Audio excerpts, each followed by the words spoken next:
May budget na dyan. Ang nangako, hindi sila, ako. Nadagdagan ko yung sweldo ninyo.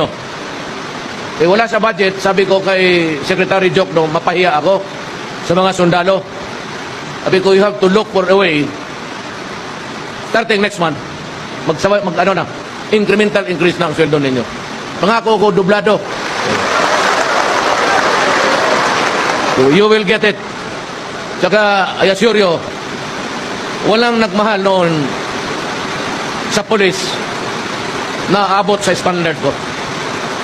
Ang polis noon, ng mayor, protektado ko. Mahal ko ang polis at walang polis na kukulong doon. Basta ang kasalanan niya may kaugnayan sa trabaho niya. I do not allow policemen to go to jail. Now that I am president, I would like to guarantee all of you that if it is in the performance of your duty sa pagkasundalo mo, wala kayong isipin. I will also protect you.